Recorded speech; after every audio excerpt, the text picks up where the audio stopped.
All right, well, we might as well start this session. I think we're due to start. So I'd just like to introduce Paul Jones, who is the person whose book we're launching today, and Melinda Cooper, who will be sort of creating a dialogue with Paul and then getting any questions that people have happening. So just as a brief introduction, Paul Jones is a reader in sociology at the Research School of Social Sciences at the Australian National University. He's the author of Raymond Williams' Sociology of Culture, A Critical Reconstruction, and the lead author of Key Concepts in Media and Communications. He's currently extending the arguments of the book we're discussing today, Critical Theory and Demagogic Populism. And this book was out with MUP in 2020. So Paul has had some delays to his book launch in light of the pandemic. And I'm also really happy to be able to introduce Melinda Cooper, who's Professor in the Research School of Social Sciences here at the ANU. She's the author of Family Values Between Neoliberalism and the New Social Conservatism, and she's currently completing a manuscript titled Capital Gains and Social Liabilities, The Counter-Revolution in Public Finance. So thank you very much. I might mute my... Yeah, I'll take it away. Guys, take it away. Great. Yeah. So here's the book, and first I'd like to begin by congratulating you, Paul, on the enormous achievement that the book is. I describe myself as a fairly amateur but increasingly interested reader of Adorno and the Frankfurt School, and I think your book made this work accessible to me in a way that it hadn't been before. In part, what the book is doing is reconstructing this incredibly intricate conversation that was happening between the Institute for Social Research, the Frankfurt School in Exile, the Studies in Prejudice Project, and various other interlocutors at mid-century and beyond. And it does that in incredible detail. But it also brings the work alive for the present in a way that I personally hadn't encountered before. So again, congratulations and thank you. So my first question or prompt to conversation is this. Your book came out in 2020 at a time when the term populism was ubiquitous in media discourse as much as academic debate. As I read it, the book is at one level a critical intervention into mainstream political science perspectives on populism, which you see as lacking in a number of important respects. At another level, the book seems to me to be an attempt to defend the continuing relevance of the Frankfurt School in thinking through the question of populism and the far right more generally. So I wonder if you could begin by walking us through your journey to this book and how you came to bring all these threads together. Okay, so thanks to Maria for introducing us. Thanks, Melinda, for participating and setting this up. But I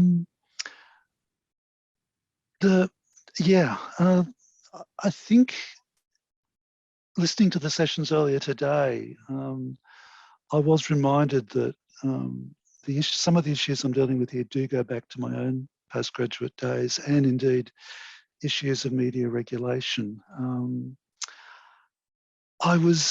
So just briefly on that, I think it was really important for me that I was mentored in my postgraduate studies by George Marqush at Sydney University, who was a key figure in the emigre Budapest School of critical theory. And unusually, I think, for Australians at that time, Marqush gave us access to that tradition in a way that really wasn't possible, arguably in the Anglophone world, but certainly not in Australia. So I had a lot of misconceptions knocked out of me very early on. And that was, I think, very fortuitous, I think. Particularly seeing I was equally interested in the British cultural studies tradition and the work of Raymond Williams, which are usually put in opposition to Front for Critical Theory.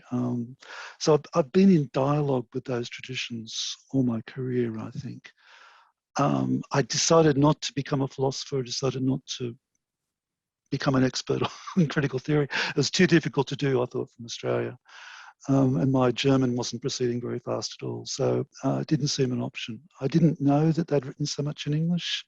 I was curious about the exile period, but at that point it was very hard to get the context right. There wasn't much work done. And one of the things that's made it possible to do this book is that the work of other scholars, people like Thomas Wheatland, who wrote a book called The Frankfurt School in Exile, that was enormously useful to understanding a whole set of interactions. But instead of becoming that kind of specialist early on, I was interested in media sociology, as it's now called, and the utility of both those traditions in talking about the media. And I learned from Williams that media regulation was a crucial form of political practice. There's a very famous phrase from Williams, every new technology is a moment of choice, by which he meant the social institutionalization of the technology can be achieved in different ways through different policy settings. What I discovered, though, coming back from studying at Birmingham, was that while the Brits were very, very careful with media policy development, and if in doubt, they held a Royal Commission, in Australia, there was no such tradition. We never held a Royal Commission on the press or anything like that. And if in doubt, we asked Rupert Murdoch what he thought, and that pretty often became policy. So I was pretty appalled by that. So I became a kind of advocate of Habermas's public sphere thesis, which was a kind of blending of all these interests. And I did a lot of work around media policy submission and what's now called engagement, which I'm learning more and more about. But I kept that up until circa 2013, I think, when there was a big public inquiry called the Finkelstein Report. And it was so badly conceived, I think, by Finkelstein himself as a new form of regulating the press in the wake of the hacking scandals in Britain. And in particular, it ignored the fact that Australia had developed through its High Court an implied freedom of political communication. And I'd written about this because of all the Habermas stuff. And I was shocked to see that this could be so badly handled. And basically an own goal was delivered to the Murdoch press, who then campaigned against any kind of regulatory practices around ownership and so on the basis of freedom of speech. So that was part of the story. But why populism? I was trying to think about this again recently, and I think probably, even though I was aware of Hanson, and certainly who couldn't be the rise of Pauline Hanson in the mid-90s, I think the issue, the event that drove me towards this project, apart from my dissatisfaction with the media regulatory area, I basically withdrew after that, was the events at Cronulla in 2005. I mean, I suppose I should say what they were, but a group of self-organised, self-styled, what we'd now call white nationalists, I think, forced a very large number of people of Lebanese heritage off Cronulla Beach and back onto the trains that have brought them from the western suburbs. The only way to get to a beach in Sydney via train is to go to Cronulla. They were prompted by talkback radio. Indeed. And I found the reaction of a lot of intellectuals quite confused on this. A lot of people referred to the media reportage as a moral panic, which implied a kind of empathy for the labelling and social construction of the people doing the pushing back onto the trains. And there was a piece that came out by Dirk Moses and Jeff Levy, which jumped into the debate and said, this is not a moral panic, this is a pogrom. That's what we've witnessed, a pogrom. And that really, really was quite a shock to me, because not that I knew very much about the history of pogroms or the idea of drawing analogies with anti-Semitism, but it was a very, very productive moment, I think, in terms of intellectual understanding of those events. And yes, as you suggested, talk radio was involved, but so was text messaging. It was a very early form of combination of what Chadwick call a hybrid media system, traditional broadcasting top down and horizontal coordination with the most primitive of the early text messaging phones. And I'd been concerned about talk radio for some time because it wasn't being regulated at all in the way it was elsewhere, even in terms of the history of the United States regulations in these areas. And they were getting off the hook by saying we're entertainers, not political commentators, so therefore we're not accountable to anyone. Interesting anticipation of recent debates we're talking about. So I started looking at the work on populism studies, and to my surprise, as you say, it was dominated by very, very orthodox political science, and this was partly because the populism people talked about then was the rise of the new parties in Europe primarily. So this became an issue for political scientists primarily. But historically, sociologists had been heavily involved in populism studies, but they weren't very much this time. I think apart from Mabel Berezon's work, there were no obvious sociological names coming through. So I started rereading Dialectic of Enlightenment, as one does on sabbatical. And I got to the end, the elements of anti-Semitism section. And Adorno compares Hitler, Mussolini, and someone called Coughlin. And I thought, who's this? And I had to look him up, and I wasn't really the annotated version. And it turns out Coughlin was this major figure on American radio in the 1920s, who became the most popular figure of all, who started as a left populist and he moved increasingly to a proto-fascist position, distributed, he was a Catholic priest, distributed the Protocols document in his church newsletter, was going to sponsor Huey Long as candidate for president in 1936. All this had been possible on American radio. It wasn't possible anywhere else. So I was stunned by this because I thought I knew the history of broadcasting reasonably well, and I knew nothing about this. So it suddenly struck me that the Americans had institutionalized broadcast demagogic speech, mainly through neglect, right at the beginning. And Coughlin didn't come off the air until the early 40s. So the Studies in Prejudice project picked up on this legacy in the United States of radio demagogues. That was one of the main inspirations for them getting the money from the American Jewish Committee, study the demagogues, and to look at the kinds of reception that might be possible for such figures.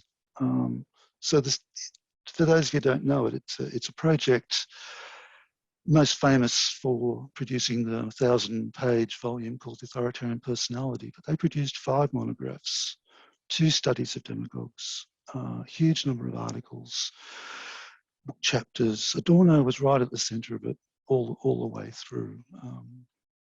And I mean, the productivity was astonishing. You'd need a centre of excellence in Australian terms to be so productive now. So it was a project I thought could be very, very useful in answering a lot of the questions about the kind of definitional questions that are still haunting the field of populism studies. That was how I got to it.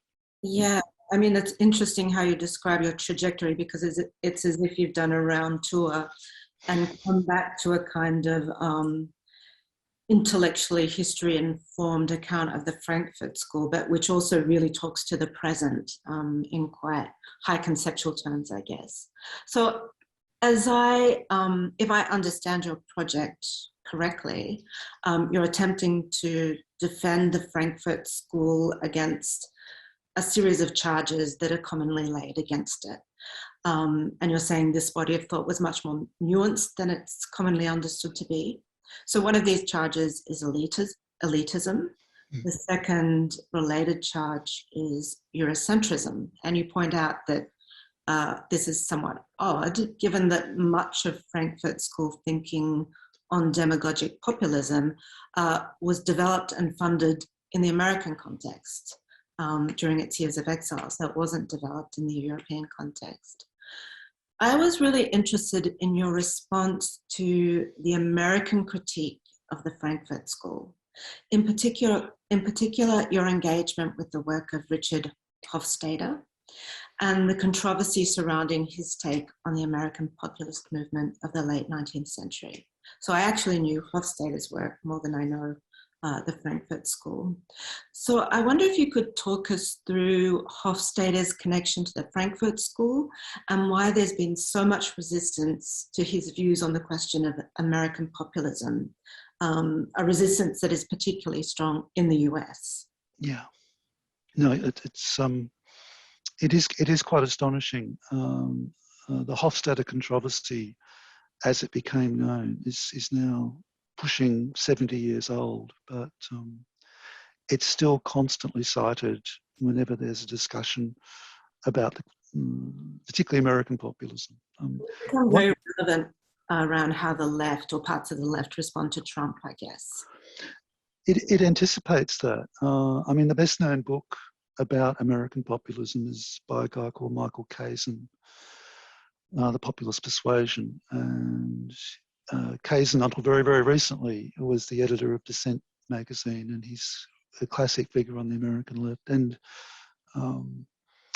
he spends a lot of time, I think, for want of a better expression, whitewashing Coughlin and his anti-Semitism, playing it down considerably. And he similarly attacks Hofstadter and his colleagues.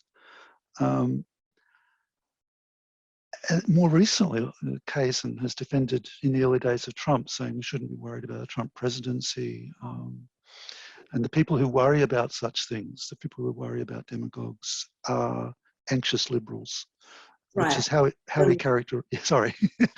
he characterized Hofstadter, how he characterized Hofstadter's colleagues. But the connection with the Frankfurt School is a bit obscure at first. I mean, Hofstadter's writing in the 50s, and the Frankfurt School did their work in the 40s and then promptly left. I mean, the Institute formally left, some stayed behind, like Marcuse. But in 1950, they all left, put out their 5 monographs and left the country because they were setting back up in Frankfurt.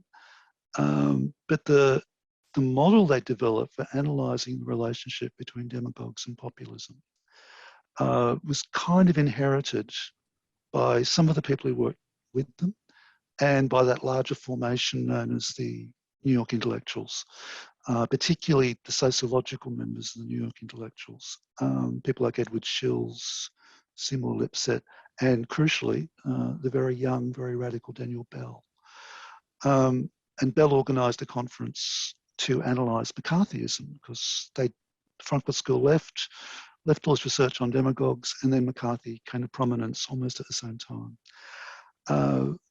So Hofstadter, a historian, joined with these sociologists to try to develop a model for analysing the relationship between demagogues like McCarthy and the history of the US populist tradition. And Hofstadter had read one of the monographs, at least, probably more than one, I would imagine. This was Leo Leventhal's book, Prophets of Deceit, which has been quoted now quite a lot, which was the most detailed of the demagogy studies. And Hofstadter argued that it's true that the United States had a very, very different trajectory from the European nations. Instead of an overt labour movement or social democratic movement of the classical kind that happened here as well, they had a populist movement in the 1890s. There was a movement of the progressive left that included feminist strains and all sorts of important things. But there were these anti-Semitic elements. When you're taking on the Eastern establishment and you're complaining about banks, the temptation was too much not to slip into anti-Semitic rhetoric. And he pointed this out, and he stressed very, very carefully. This is a tendency, it's not an overarching dominance, but we need to acknowledge this. And this led to a furor. He seemed to come under attack for two reasons. One, that he'd questioned an heroic narrative in the United States which starts with the 1890s populists and says, even though they were defeated eventually, their legacy was the political movements that led to the New Deal and the reform of American capitalism to the degree it was reformed.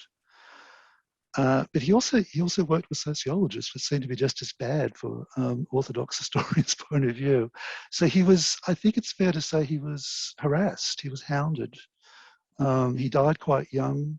He was forced to recant effectively in some of his later writings. He was appalled by what had happened.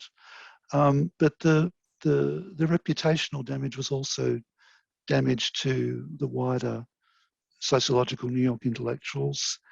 And that continued to be an issue right up to the present. And when I looked at the populism literature, the comparative political science stuff, one of the things that jumped out was the only state that was seen not to have a populist problem. This is circa as late as 2013, I think, the literature I was looking at.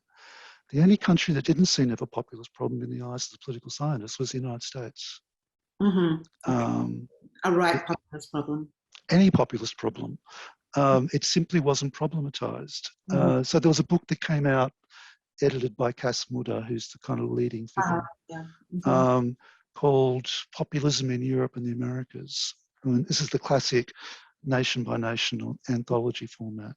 And there was no chapter on the United States, lots of chapters on Latin America, nothing on the United States. So this sense of unpreparedness that Mabel Berrison, to her credit, identified early, that the idea that these things could develop the way they now have just wasn't there in a lot of the orthodox literature. It was there in the Frankfurt School's work, and people picked up on this. I'm not the only person who's arguing this, of course, now. Okay, so as you point out, some of Adorno's work seems to portend the speech patterns of figures such as Trump in ways that are truly uncanny.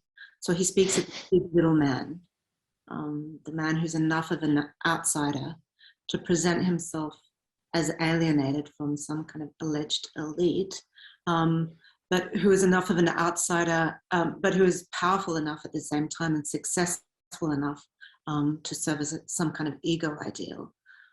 He talks of the self-conscious joker who risks making a complete fool of himself so that his audience doesn't have to. And you immediately think of Trump. You note that one of the most underappreciated mechanisms of Trump's presidency was his use of the rally as a site of demagogic psychotechnics, or what the Frankfurt School would call psychotechnics. So can you explain why you see the rally, the Trumpian rally, as so important? Yeah, it's a hard one to do in brief, but I mean, famously, the Studies and Prejudice project embraced social psychology and especially psychoanalysis. But the stuff you're just quoting is much more prosaic language, big little man and so on. And what Adorno and Leventhal were trying to do in those demagogy studies was emulate a little handbook that had been written by some liberal critics of propaganda who were actually sociologists, Arthur and Elizabeth Lee. Arthur? I think his first name was Arthur. And he eventually became president of the American Sociological Association in the 70s. And they had this idea, which I think is well worth reviving, of producing a very simple handbook of the tricks of the demagogue, or propaganda was a term liberal critics used to refer to demagogic speech. The tricks of the demagogue and how to avoid them, in the same way that American scholars of rhetoric would include advertising as a form of propaganda, and we can learn its basic tricks. And part of the Studies and Prejudice funding was to produce an education program, popular education program. Now, there's a contradiction in terms of Frankfurt School and popular education, but they did try, and Adorno does this language, which is quite funny, which is so unlike him. So he comes up with all these little devices, but they're informed by a much deeper psychoanalytic perspective. So and this is Adorno particularly, he uses Freud's group psychology to develop a model of the forms of interaction between the followers and the demagogue in the rally situation particularly. And then they talk about the difference between what we now say online and offline. But the rally was quite special, that it enabled this particular form of performance that was completely disinhibited. These were not, and this is really quite crucial, they did not go back to, as you'd expect, people as well educated as they were, they did not go back to the rules of classical rhetoric to develop an analysis of the modern demagogue. People are now doing that. People are going back to the Athenian texts and saying we should be using them again, which isn't necessarily a bad idea, but this wasn't the Frankfurt School's position. They didn't think these people were particularly coherent orators. They didn't use the 1 point, 2 point, 3 point. They talked incoherently, and it was the incoherence that was somehow connecting with the audience. So this idea of the flight of ideas or free association was quite pivotal to the kinds of things they were recording. They were sending stenographers into the actual rallies to take notes. The question of innuendo as well. Innuendo is pivotal to all this. And kind of plausible deniability, so saying backtracking. It's all it's all uncanny because they were talking about Trump. Yeah, absolutely. I mean, Adorno was good at picking tendencies. For someone who is accused of not being particularly au fait with American developments, he picked up things very, very quickly. So yes, the innuendo was absolutely necessary, and the levels of innuendo changed between broadcast and printed speech because they were working. There were closed meetings that were not broadcast, and they were the ones that were hardest for to get information from, but eventually they did.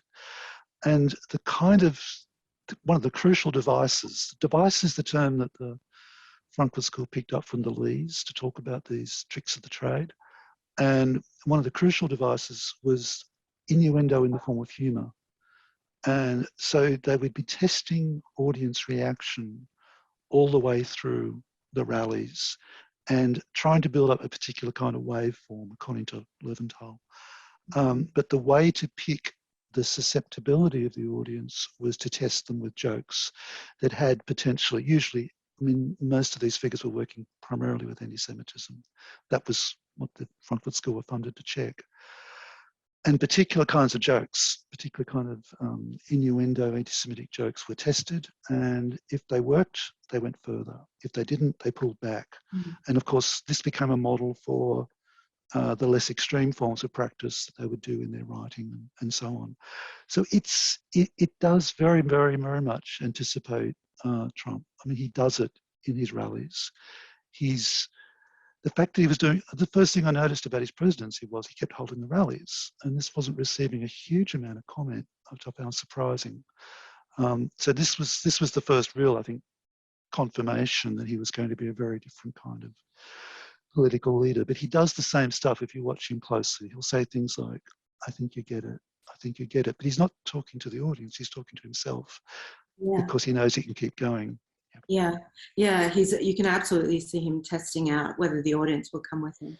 I mean, I think the attention to Trump's rallies was about, they were kind of like mini pogrom spaces. You know, there were always journalists being attacked and people being chased and that kind of thing. So in that sense, there were kind of trial balloons for the storming the Capitol event, I think. But there wasn't much attention to what you're analysing, and that was like, sending out these kind of rhetorical trial balloons to see how far he could take things, engaging the audience feedback. So that was really enlightening, I thought. Adorno argues that there's two basic psychoanalytic mechanisms that are worth mentioning. One is paranoia. The other is projection. And it is astonishing how far you can get with those two ideas. And Hofstadter definitely got, I think, paranoia from Adorno, and wrote a very famous book called The Paranoid Style in US Politics, which again is being quoted a lot by people who like Hofstadter. Absolutely, yeah. So the elites being against him, in the vaguest kind of language, he was able to mobilize that very well. Yeah, just an aside, last night I was watching Succession, and there's, I forget the name of the characters, looking out the window, and he says, I can see all the elites down below me, down there, all out to get me.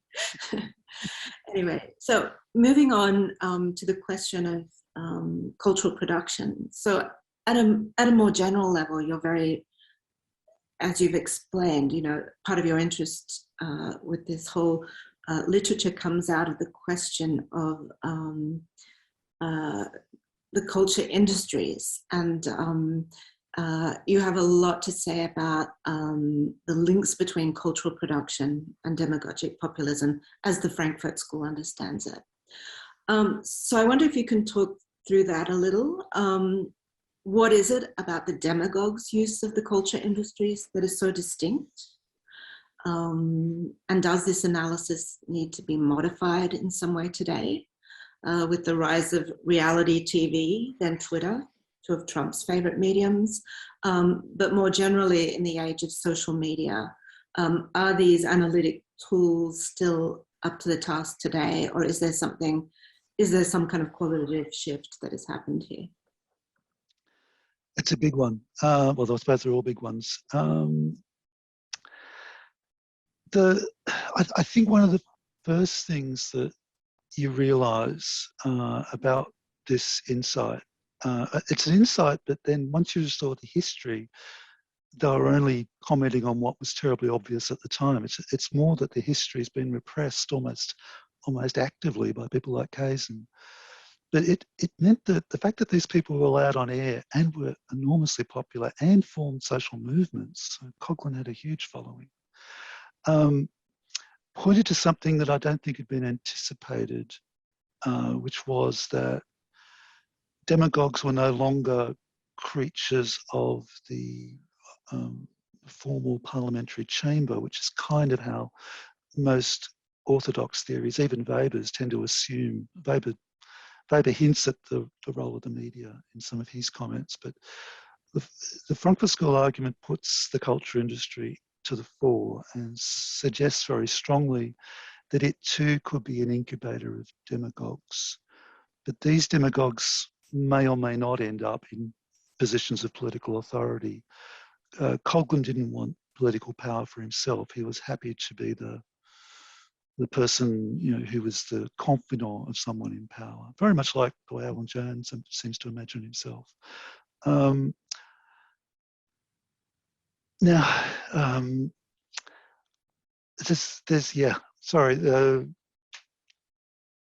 think about the different modes of media is tricky as well. One of the people who's, I think, strangely influenced by the Frankfurt School and also a critic of them is Edward Schulz. It's Schulz who starts the argument that they're elitists. It's Schulz who accuses them of only looking at right-wing demagogues, not left demagogues. Schulz was close to the New York intellectuals, hugely influential, hugely pivotal figure in mid-20th century sociology, but also on the conservative end of the liberal spectrum. And he does a fairly good job nonetheless in his own book on McCarthyism, The Torment of Secrecy, of picking up some important elements of populism that people like Peter Worsley developed into some of the best conceptualizations. And one of the things that he talks about that you find in Leclerc's work as well is the idea that populist discourse in general, left and right, is often impatient with liberal models of representation and is seeking some form of directness, which articulates with notions of authenticity and so on. It seemed to me what's implicit, at least, in some of Adorno's work. He developed a radio theory, astonishingly prolific chap. He developed a radio theory at the same time as all this. And he argued that the phenomenological features of the broadcasting technology needed to be paid attention to as well. What we now call time-space compression capacities. but I think there's a broader point, which is that mediated communication, particularly even stuff as immediate as this, with the limited, sound and vision we've got, meets that populist discursive demand for immediacy. So to the degree to which media can be configured as alternatives to liberal models of political representation, they're going to be able to serve the populist purpose. And demagogues seem to somehow be almost instinctively aware of this. All of them. Huey Long was the first to use sound trucks. I've talked about Coughlin. We know the kind of expertise Trump had. McCarthy knew television regulation intimately and used the rules of television regulation in the USA to get airtime and to perform. Enoch Powell in Britain in the 60s understood completely the news cycle of the parliamentary press chamber and exploited it ruthlessly. So they've always been figures who've been able to adapt to every technological change, usually quicker. This is, I think, without exception, usually much more quickly than orthodox politicians, and certainly quicker than regulators. So the situation we're in now, in that sense, is similar. Can I just stop you there? It seems to be that you're saying that the demagogue is just much better at using the forms of sensorial and aesthetic communication that are afforded by media. There's nothing distinct about their use of the cultural industries. They're just much more expert at it. Is that what you're saying? I think there's I think we need to separate the US case out briefly here, because to some extent there are general points being made by the Frankfurt School. At other times they're talking about the US culture industry in particular. So for instance, all the discussion about Hollywood that Adorno goes on with, the way I approached this in the book was to talk about a set of populist contradictions in the culture industry itself, and I tended to make that discussion very US focused necessarily. Something like Capra's films. Capra picks up on this phenomenon very, very quickly, but Capra himself is often referred to as a populist who's making all these films like It's a Wonderful Life that celebrates the inherent goodness of the average person, which is very close to a kind of major populist theme. If we're talking about the different forms of mediation, it gets much more complicated, because I think you do have to bring in the issue of regulation. So the United States allowed these things to develop into a kind of alternative institution of political communication. And the discipline of political communication studies, I don't think ever fully recognised this and kept talking about journalism and the liberal public sphere, which is very important. But this alternative public sphere, or whatever you're going to call it, this alternative phenomenon kept going, subject to regulation. The Americans forced it underground for about a generation with something called the Fairness Doctrine. But the deregulation that came through in the 90s, and the particular way the internet was configured at its outset, and then especially particular rules that exempted what we now call platforms from certain kinds of regulatory obligations to their content, all of that contributed to where we are now and allowed these phenomena to gain far more traction than they might have in other circumstances. Not saying it could have been stopped, but the particular configuration we've got now is as much a product of regulation and deregulation as it is of technical innovations. So in that sense, I'd say yes. The demagogues are always there waiting in the wings, but there seems to be a very strong American tradition, which is quite distinctive. Maybe I can just wing this question. The left seems to be very bad at populism right now. Okay, so I noticed that all your examples of left populism are historical. I feel like there's elements of the left that would love some populism to come along, or some populist figure to come along. But as soon as that figure or figures come along, they seem to become right-wing or even far right-wing. I'm thinking of like the dirtbag left and that kind of thing. Is there something, is it, you know, some people would argue that left populism is a contradiction in terms. What do you think? Oh, it's complicated, of course. When I looked at the field at the beginning of the project, it was hard to avoid the influence of Ernesto Laclau and Chantal Mouffe in the existing state of critical analysis of populism. They're the people that I think still more critical commentators would defer to than the kinds of links that some of us are making to the Frankfurt School. And of course, they claim to be Gramscians to some degree or other. So the Gramscian tradition is the other major intellectual tradition. I bring the Frankfurt School work into the dialogue, and I've worked more on Gramsci since the book. And I think what's really interesting is that the kind of loose understanding of Gramsci that many intellectuals work with, partly under the influence of people like Stuart Hall, would seem to suggest that, counter-hegemonic politics is a populist politics. That wasn't Gramsci's position. The national popular was not a field where you just endorsed whatever the people wanted or used the kind of populist rhetoric that was of the kind we've been talking about. He was very much about an educational project, something like surprising commonality in some degree with the Frankfurt School's work. When you get to Laclau and Mouffe, it's a completely different image of Gramsci that emerges. The fact that Gramsci was critical of demagogues himself and thought that a national popular movement could be captured by a demagogue, and that there should be sociological protocols that you use to examine this contingency.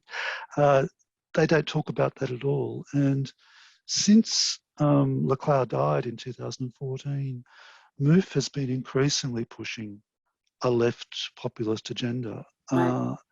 And she herself raises the issue of the necessity of a point of condensation in the psychoanalytic sense for a leader, and the leader must be that kind of figure. Laclau is moving in the same direction with some of his discussions based on the Argentinian experience.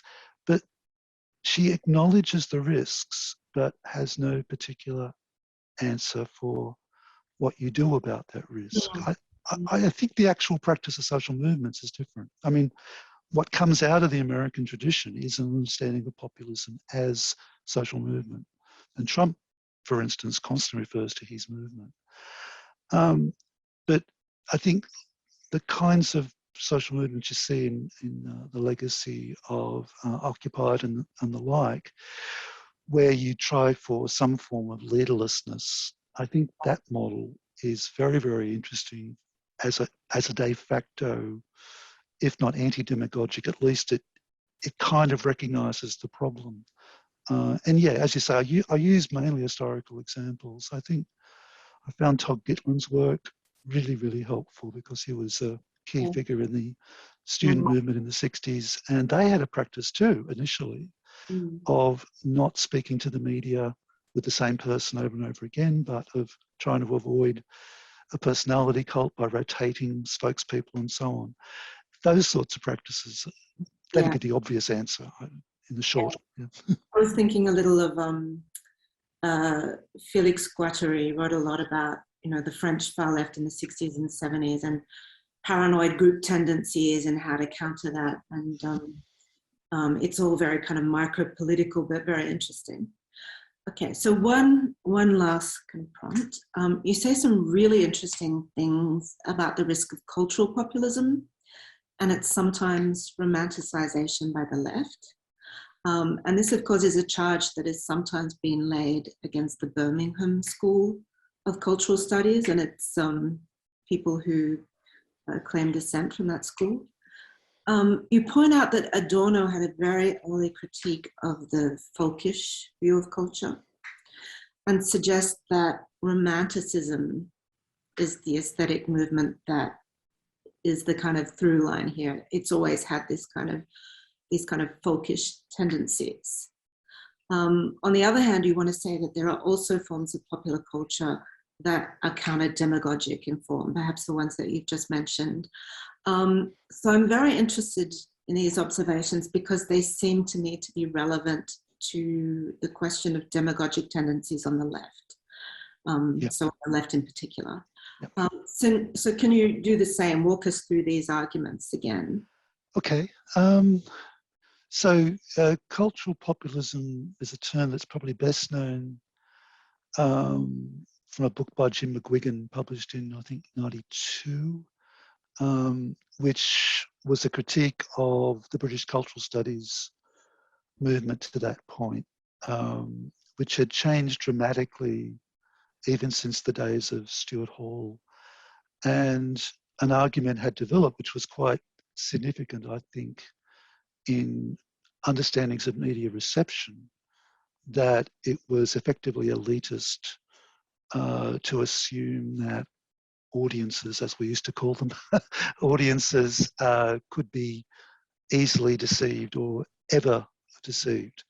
There were variations on this this formulation, but it did come through, and I do think it was one of the things that disabled a lot of media and cultural studies people from appreciating the emergent political forms of populism. The two roughly coincided, this cultural populist tendency and the rise of actual political populism.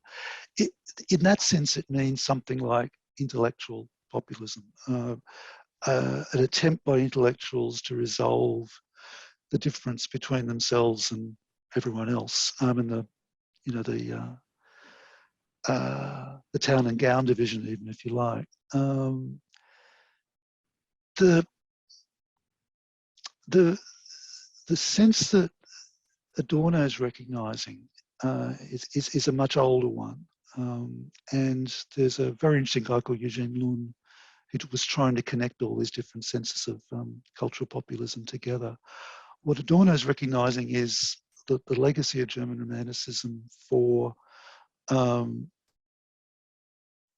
arguments about a collective people. I mean, folk traditions were drawn on, and folk literatures were drawn on in all the nation-building exercises in Europe. But the German trajectory was particularly problematic. He has a whole detailed sociological explanation for this, about how a particular social stratum lost their influence, and cruder versions of the argument came through. But what he warns against most is the belief that folk cultures, understood as particularly things associated with folk song, were some kind of collective product of a folk, and that this is the bearer, because this so easily slips into a racist formulation. Gramsci points this out himself, actually, coincidentally, because he was a trained linguist, that the Volkish possibilities of talking about the folkloric are huge. One of the people I cite at this point is Bela Bartok, the Hungarian composer, who was a folk song collector himself and a theorist of the folkloric. And he published an essay, which I'm pretty confident Adorno must have read, with the appalling sounding title of Race, Purity and Music. But it's a critique of the emerging Nazi understanding. And his argument there is very, very explicit, that the best quality folk musics are hybrid. There's no such thing as, he almost says, there's no such thing as a singular ethno-folk tradition. And he's speaking as a Hungarian with the Romani influence and so on. Adorno seems to endorse something like that position in his praise for Bartok.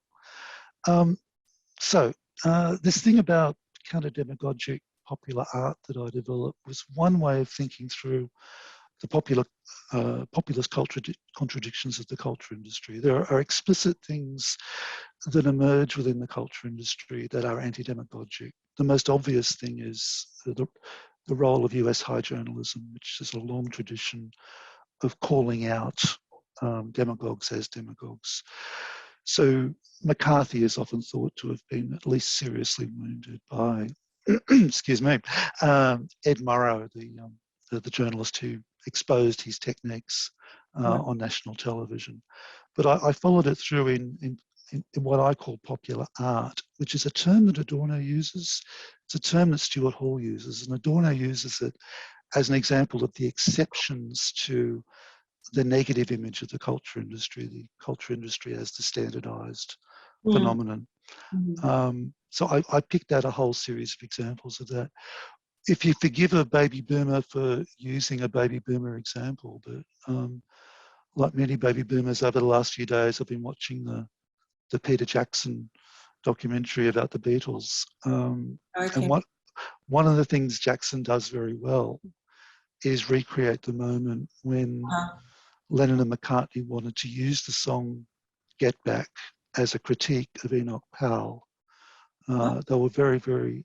Oh, really? That's okay. That suddenly makes sense. They'd been... There's a thing to be written about the Beatles and demagogues. They'd almost been killed in the Philippines by Marcos's thugs because they accidentally offended Imelda Marcos. But they were very alert to... They were pursued by the Ku Klux Klan for various reasons, one of which is they wouldn't play to segregated audiences in the South. But Powell was right at home, and he'd made the Rivers of Blood speech just months before that. Okay. Or that 60 hours is recorded. So that kind of practice, if they'd actually gone ahead with it, was the kind of thing I was thinking of. Yeah. Okay. Very interesting. Should we stop now, or should we keep? I've lost track of what is it? What are we counting on? I think we've got a few more minutes. Okay. Talk amongst ourselves first. Well, you know what I think about this will be an unpopular point of view, probably, but I feel like the legacy of this romanticization on the critical academic left is to be found in some elements of post-colonial and decolonial theory, and the ideas about cultural authenticity and continuity are often performed by proxy or projected onto the other culture, usually the most distant, in ways that I think can be very uncritical. And this almost becomes a kind of default. This is assumed to be the most anti-racist position. I guess one reason why I'm so sensitive to that is because I know the French context very well, and I know that there's that history of the French far right, the kind of terrorist, pro-imperialist French far right, rebranding itself as this kind of European indigenous movement and taking up elements of Gramsci. I guess I would be less sympathetic to Gramsci than you are, because I don't think you can recuperate the national popular in any way. I just don't see how you can do that. But maybe because I'm reading Gramsci through the context of the French far right, where you get this whole current on the French far right calling themselves the indigenous people of France and Europe, very much drawing on this folkloric tradition, but also kind of suddenly embracing fundamentalist cultural movements in Algeria, when they had been part and parcel, like actively engaged in the kind of pro-French terrorist movement in Algeria. So it's perhaps that being sensitive to that history that makes me too sensitive to that. But I do feel like there's elements of post-colonial and decolonial theory that have this very kind of crude Gramscism. And this is where we see very uncritical left attachments to authenticity, to ancestry, to tradition, to, you know what I mean, to autochthony, cultural autochthony. So it's become open to critique on every other level except through this projection. And I do think that's a dangerous thing. But yeah, that's me. No, I think one of the things I've learned from reading this stuff is how quickly positions can slide. I mean, you know, we know that the fascists often started as socialists in the history, and the Nazis called themselves National Socialists, and there's this pattern of that kind of movement.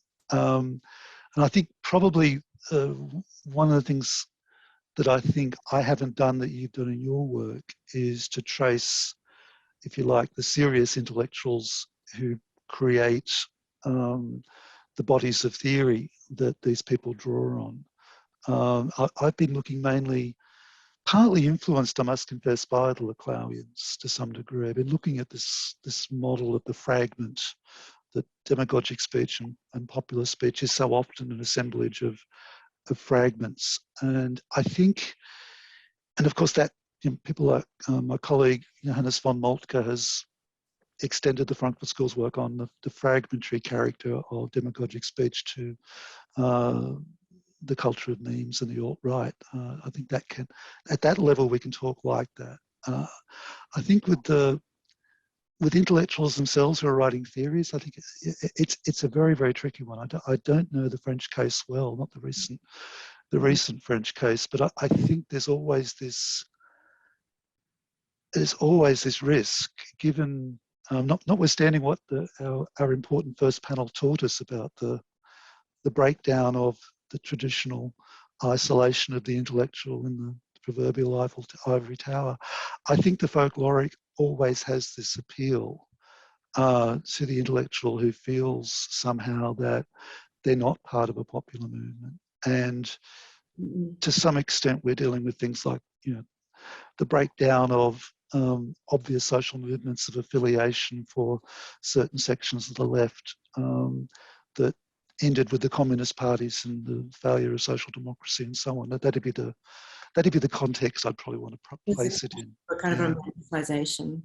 The other, perhaps a linked question, the other question that came up is a lot of the figures who are quite interesting in this book, you know, even people like Daniel Bell, but certainly Hofstadter, yeah, they have a certain kind of aversion to the New Left, to the student New Left. Yeah.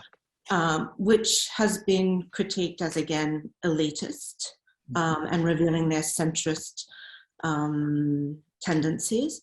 But being more generous, I think some of them, like I even see this in Irving Kristol, some of them saw the kind of archaic desire for the folkloric in the New Left. Like Irving Kristol has a very interesting passage on that, saying actually it's them that it's they who are the ultra-conservatives, the neoconservatives. They're the reactionaries. So what do you make of the fact that you get these figures who were so important and such kind of dryly critical, astringent writers, kind of marking their distance from the student movement of the 1970s in ways that from the outside look a little fusty? But how would you interpret it? There's so many things embedded in that. I did do a fair bit of reading around the New York intellectuals. I mean, one of the first polarizations that happens actually is that these sociological New York intellectuals, as I call them, were also all Jewish, like the members of the Frankfurt School. But almost to a man, they came from working class backgrounds. So one of the things that was playing out in their negotiations with the Frankfurt School was totally different class habituses. That was one thing. I've got a pet theory, but I don't have any strong proof of this. But Yes, I like it. I only discovered recently, and I can't remember the citation, but I only discovered recently, I think it was in something in New Left Review, that the term New Left, as it became known through the US case primarily, was carried by C. Wright Mills from London to presumably New York, and then it was picked up. And this is because the Brits had a New Left in the 50s. Unlike, I don't think people talked in the same language in the 50s in the USA, and that famously is one of the contributing developments to the rise of the British cultural studies movement. And so many of the intellectuals involved in British cultural studies started in that New Left, including Peter Worsley, who was here. But Hall and Williams and co were in the same formation, which was meeting in coffee shops in Soho and everything. But most of them, a huge number of them had come out of the Communist Party because of the invasion of Hungary. And the New Left offered a kind of, I think, halfway post, place to regroup. I mean, similar to this thing about the loss of the party as an organising presence in critical thought. And of course, the Frankfurt School had pioneered that. But I think the American case looks quite different. I think what was happening, and Stuart Hall, for instance, was watching American developments and British developments in this period as one of the few to talk about the links between the British developments and the US mass culture debates. And the people in those little magazines amongst the New York intellectuals seemed to move very quickly into a much more disdainful view of the populace. I mean, when Schulz accuses the Frankfurt School of elitism, he does it through the most appalling sleight of hand, which is to actually quote all the different little magazines. He never quotes the Frankfurt School. And so he's actually attributing to the Frankfurt School a position that a lot of these alienated intellectuals felt when their particular political projects collapsed. So I think the lack of a formation that could regroup and continue to think critically was rather important. And I think that encouraged the potential slide further to the right, which might be a lesson for all of us, perhaps. But it's really interesting because, you know, part of their critique makes sense and part of it just looks like a slide to the right, to the center right. I don't know. Yeah. Okay. So maybe we should wrap up there. That was fantastic. I love the pet theory at the end. Always love that. Theories. Okay, so maybe I can open it up to questions, and I think what's going to happen is that people put them in the Q&A. Put their questions in the Q&A, which is the chat, isn't it? That's next to the chat. Next to we've got to watch the chat as well from previous experience. Well, I can see. Does anyone want to ask questions? And then I can see one. Oh, here's the Q&A. Okay. Point of fact, he's still holding rallies. Really? Okay. Yeah. I didn't know that. Okay, any questions?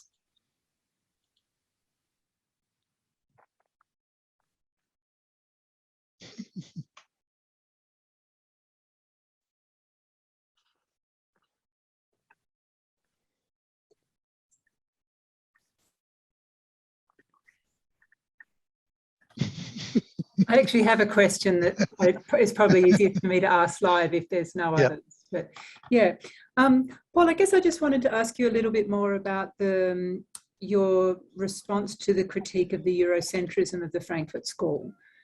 And I guess, you know, I suppose Eurocentrism can kind of quite strictly mean the consideration of Europe as the centre of the earth, but I guess it can also mean a kind of a Western centrism in terms of thinking. And I suppose, you know, I wanted to sort of ask, you know, how you respond to critiques of the use of Freud, for example, you know, quite explicitly historically to justify colonization in places like India. You know, the idea that Hindu subjectivity was very similar to neurotic subjectivity.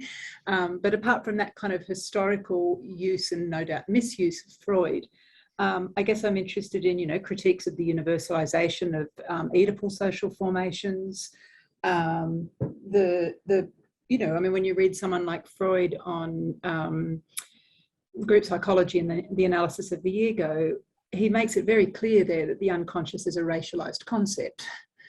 You know, that there's a kind of quite worrying slippage at parts of that essay between sort of civilization and the blackness of the unconscious. And so I suppose I'm just wondering if you can kind of push, you know, that defense of the Frankfurt School a little more. Okay, yeah. I think I got it. I was anticipating all the questions would be written in front of me, so I had to suddenly start taking. No, it's okay. I just caught out by the change of medium. Sorry. I think I've got the drift of your question. Look, I was very wary about the Freud connection, not quite in that sense. I run a whole argument in the book against the Laclauians, which relies on Raymond Williams's critique of formalism. So the kind of models of structuralism and post-structuralism usually attributed to the Laclauians I dealt with in that way.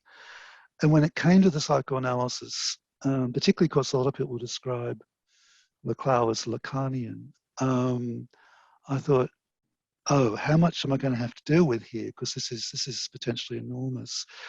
And look, I might be missing Lacanian nuances, but indeed post-structuralist nuances. But I read Laclau as a perfectly straight up and down structuralist in the Saussurean sense.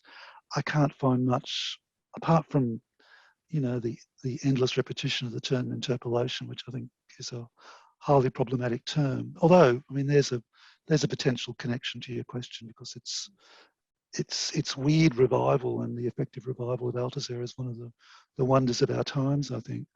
So I thought, oh God, am I going to have to do a critique of Lacan? I can't think, because it'd be the same argument really about formalism and different models and so on. So there was that. So my use of Freud was very, very selective. I looked for critical literature on the group psychology, and I wasn't very successful. So that must be a failure on my part with prepping for that part of it. What I did in the book was exploit the fact that Laclau also does a reading of the group psychology. So I was able to put page by page, basically Laclau and Adorno cite the same passages from Freud and draw utterly different interpretations at every step. And of course, you know, surprise, surprise, this is one of the other things you keep noticing. It never occurred to Laclau to look at Adorno's work, and the image of the Frankfurt School that comes through in Laclau is hysterically shallow. So in that sense, yeah, I don't have an immediate answer to problematic uses of Freud in a colonialist context. So it's definitely worth following through. And look, I won't take any more time. I'm aware that people are now starting to put some stuff in the Q&A. Is that right? So I don't want to. Yeah, there's one question in chat actually. Thanks, this is a very good question from Ola Maximenko, who I don't know. Thank you for the presentation. Why do you think populism is on the rise in a number of countries? That's putting you on the spot.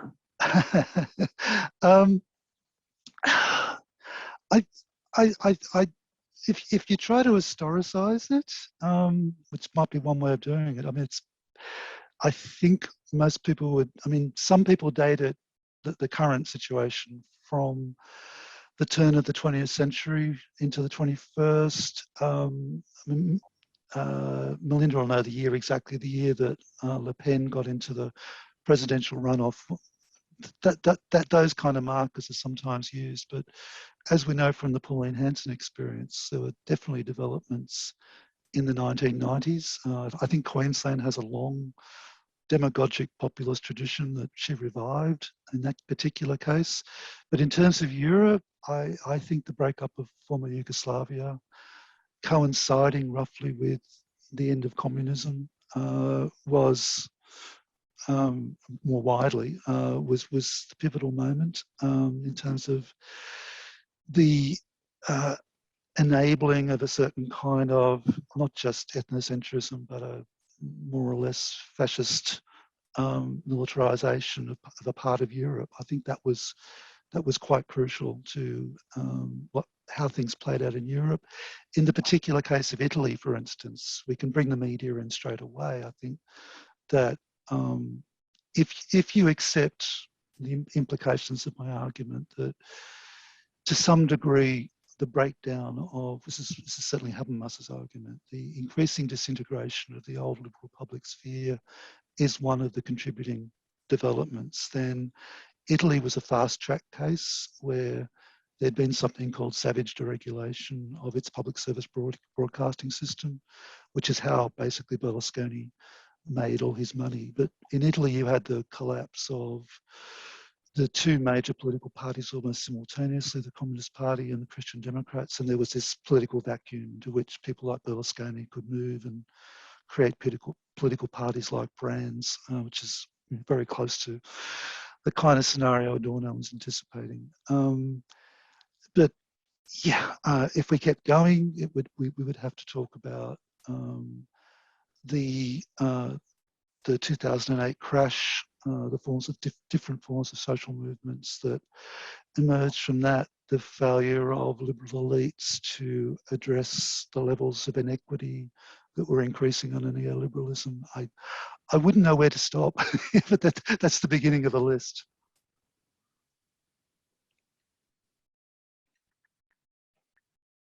Any other questions?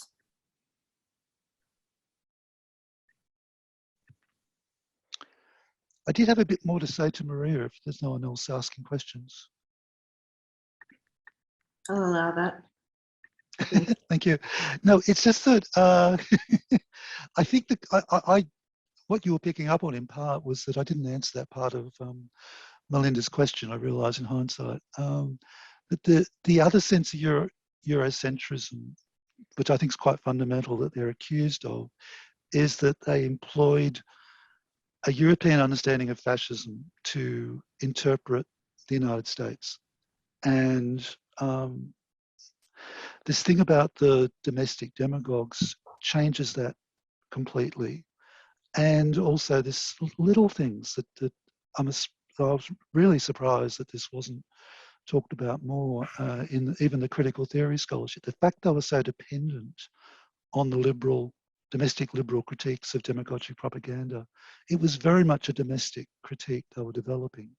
But of course, in the hyperbole of dialectic of enlightenment, the two do get thrown together a lot, and one can understand it. But the context, this kind of deep contextualization I stumbled into has been enormously rewarding, I think, for myself anyway, for understanding these differences. But that's one sense of Eurocentrism, which is kind of the standard one, that even critical theorists like Lund and Honneth and Habermas in his mid-period, they all accused them of this, but actually there's a problem with the reception of critical theory, that the Europeans don't pay enough attention to the American period and vice versa. So there's transatlantic dialogues are big, which of course is not a good model for post-colonial discussion, I know.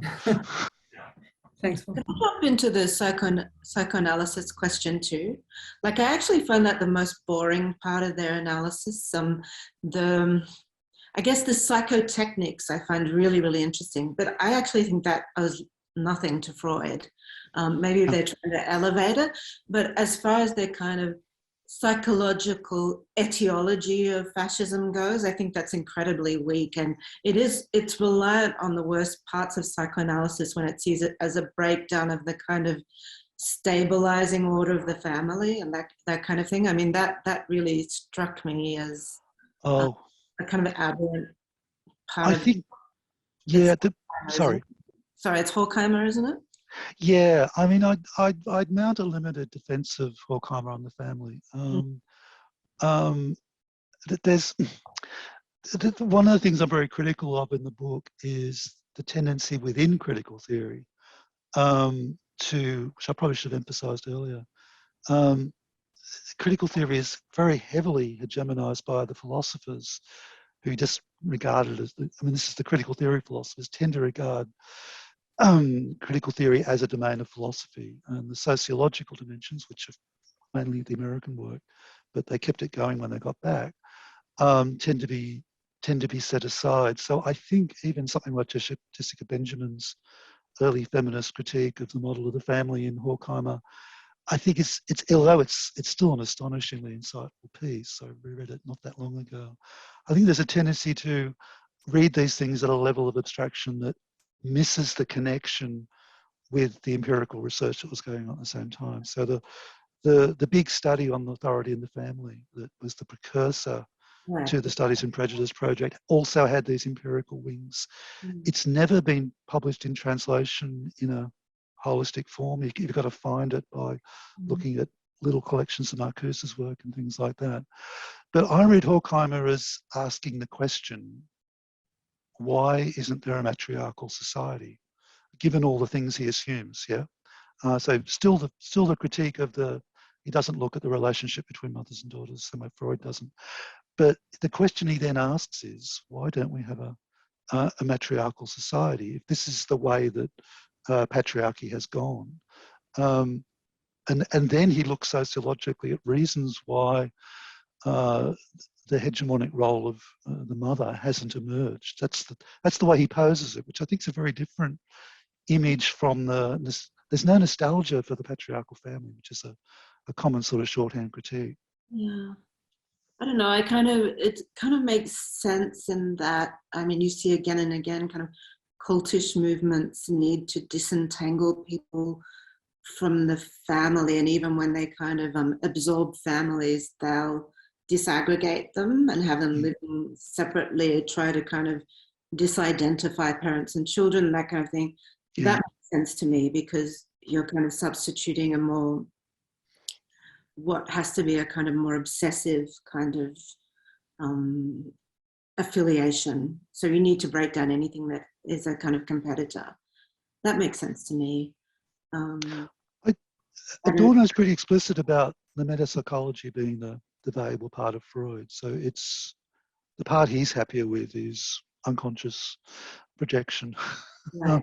They're the categories he's working with most actively. I mean, projection, when he's talking about projection and paranoia and flight of ideas, that the speech devices sound completely convincing to me. Totally, yeah. Okay, so do we have are people just content to celebrate this book with me? I understand that. Long day. Yeah, we might just wrap up if you're happy with that, Paul, and if you're happy with that, Maria. And again, I'd just like to say thank you for the book. It's really kind of made this work accessible to me. Pleasure. Thank you. Thanks for all the fantastic questions. Can I also say, because this is the end of the day, so thanks to all the panels. Thanks again to Sean for doing all the backstage work. So it's been very enlightening for me as well. So congratulations, everyone. Thank you, Sean, and thanks, Maria. Good night. Good night. See you. Bye.